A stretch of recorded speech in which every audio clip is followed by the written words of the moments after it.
ভারী বৃষ্টিপাতের কারণে 10 জুলাই পর্যন্ত বান্দরবানের সব পর্যটন কেন্দ্র বন্ধ ঘোষণা করেছে জেলা প্রশাসন। সোমবার রাত 9টায় জেলা প্রশাসক স্বাক্ষরিত গণবিজ্ঞপ্তিতে এই তথ্য জানানো হয়। এতে বলা হয়, পার্বত্য জেলা বান্দরবানে টানা ভারী বর্ষণের কারণে বিভিন্ন স্থানে যোগাযোগ ব্যবস্থায় ঝুঁকির আশঙ্কা রয়েছে। তাই সব পর্যটন কেন্দ্র, ঝর্ণা, নদীপথ, দুর্গম এলাকা ও ঝুঁকিপূর্ণ স্থানে পর্যটক সহ সর্বসাধারণের প্রবেশ নিষিদ্ধ থাকবে। এদিকে টানা বর্ষণে সাঙ্গু নদীতে পানি বেড়ে গেছে।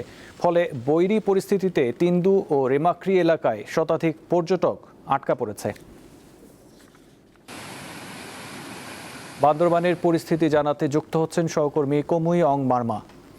কমুই, এই মুহূর্তে বৃষ্টিপাত কেমন হচ্ছে আর আটকে পড়া পর্যটকদের উদ্ধারে কোনো তৎপরতা দেখতে পাচ্ছেন কি, আমাদের জানান। আসল ফল থেকে তৈরি, সম্পূর্ণ প্রিজারভেটিভ মুক্ত ফ্রুটিকা, পিওর মানে ফ্রুটিকা।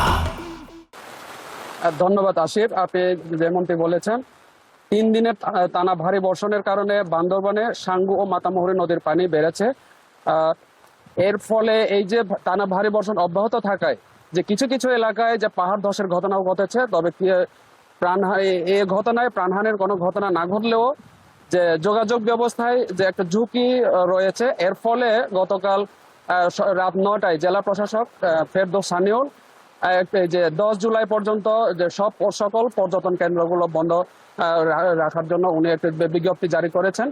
সেই বিজ্ঞপ্তিতে বলা হয়, ঝিরি নদী এবং যে এই সড়ক পথে যাতায়াতে যেহেতু যে পাহাড় ধসের মতো ঝুঁকি রয়েছে, সেহেতু সব পর্যটন কেন্দ্র এলাকাগুলোকে 10 জুলাই পর্যন্ত বন্ধ ঘোষণা করা হয়েছে। এর ফলে এই যে বান্দরবানের থানচির, তিন্দুর, নাফাখুমে 69 জন এবং জিন্নাপাড়ায় 3 জন পর্যটক সহ 21 জন পর্যটক, সব মিলে প্রায় শতাধিক পর্যটক আটকা পড়েছে। এবং এই যে সাঙ্গু নদীর পানি বেড়ে যাওয়ায় সাঙ্গু নদী এবং যে সাঙ্গু নদীর তীরবর্তী এলাকায় যে সমস্ত ঘরবাড়ি আছে, সেগুলো কয়েকটি ঘরবাড়ি এর মধ্যে তলিয়ে গেছে। আমরা জেলা প্রশাসক ফেরদৌস সানিউলের সাথে কথা বলেছি। তিনি জানিয়েছেন যে নিম্নাঞ্চলে বসবাসরত এবং সাঙ্গু নদীর তীরবর্তী এলাকায় যে সমস্ত মানুষজন বসবাস করে তাদেরকে আশ্রয় কেন্দ্রে নিয়ে যাওয়ার জন্য তারা উৎসাহিত করছেন। এবং এর মধ্যে বান্দরবানের 220টি আশ্রয় কেন্দ্র খোলা হয়েছে এবং এই যে পর্যটক যারা আটকা পড়েছেন তাদেরকে এই বৈরী আবহাওয়া কাটিয়ে না ওঠা পর্যন্ত তাদেরকে কখন যে উদ্ধার করা হবে সে ব্যাপারে প্রশাসন এখনো কিছু জানায়নি।